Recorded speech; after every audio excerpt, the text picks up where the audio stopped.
Assalamualaikum warahmatullahi wabarakatuh. Tepangkeun nami abdi Muhammad Asal Profi ti kelas 10 IPS 3. Di dieu abdi bade ngadongeng Sunda sakadang maung jeung sakadang bagong. Kacaritakeun di hiji leuweung geledegan aya bagong keur anakan. Eta bagong teh keur hulang jentul wae bangun ngemu kabingung. Pahna kitu lantaran poe eta manehna kudu neduman jangki ka sakadang maung nyaeta masrahkeun anakna. Hiji waktu manehna fungsi dikekerep ku sakadang maung. Harita sakadang bagong ceurik, sing karunya bae ka kuring sakadang maung. Kuring geus kolot, dagingna oge tangtu nyaliat nyakelang. Kieu bae engke lamun anak kuring geus lahir ku kuring rek dibilikeun ka Andika tangtu dagingna empuk kur pelem. Ngadenge carita sakadang bagong kitu, sakadang maung teh teu tulus ngarekep. Hiji waktu manehna rek datang deui nagih janji. Nya harita waktu sakadang bagong geus anakan, manehna kudu nyumponan janjina tapi piraku aing rek tega mikeun anak ka sakadang maung. Kumaha akalna sangkan anak aing teu tulus dihakan. Sakadang bagong terus ulang mikir neangan piakaleun. Keur kitu aya sakadang pucang nyampeurkeun kunaon Andika bet kawas ku keur bingung kacida sakadang bagong. Sakadang pucang nanya gorolang sakadang bagong nyaritakeun kunaon pangna manehna baluang poek pipikiran. Sakadang pucang ngahulang sakadapan ti lila pok nyarita. Gampang atuh ari kitu mah Andika ulah hariwang. Keun kumaha kuring bae urang neangan akal sangkan anak kisegilah salamet tina panandasa. Sakadang maung dagoan heula di dieu kuring rek neangan sakadang landap.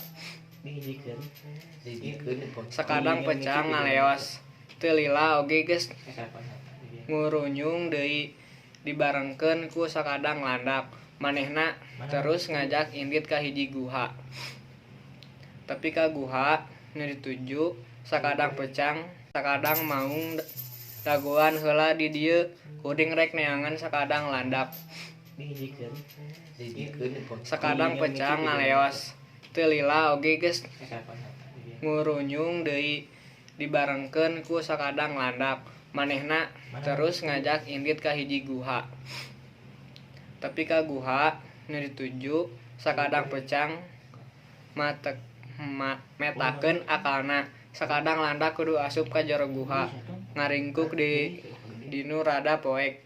Buluna anu kawas cucuk teh kudu dipurindikeun. Sakadang bagong kudu cicing di lawang guha. Ngabageakeun sakadang maung lamun engke ngurunyung ari manehna kadua anak. Sakadang bagong teh nyumput dinu bumi. Sakadang bagong nembalan tuh di jero guha tah geuning katenjo di dieu oge. Ngaringkuk di juru pek ayeuna kuring masrahkeun nedunan jangki ka Andika. Di daharna ulah dilila-lila teureui bae sakaligus sing ulah kadenge ceurikna. Jigera sampeurkeun kuring rek indit heula teu kaduga nenjona. Sakadang maung nenjo raja tejet ka jero guha.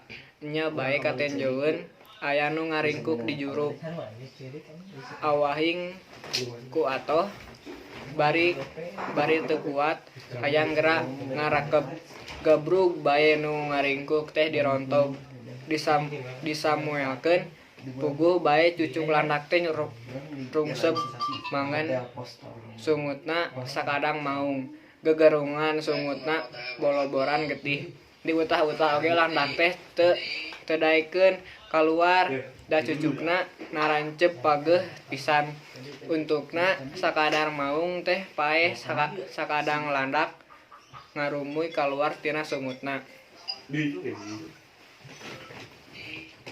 Sakadang Bagong kacida bunga heunana anakna selamat manehna ngamuhungkeun pisan ka sakadang pecang anu geus mere pitulung ka dirina.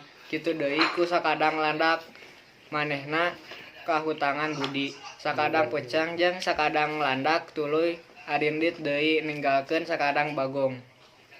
Sakitu wae anu ku abdi dipihatur.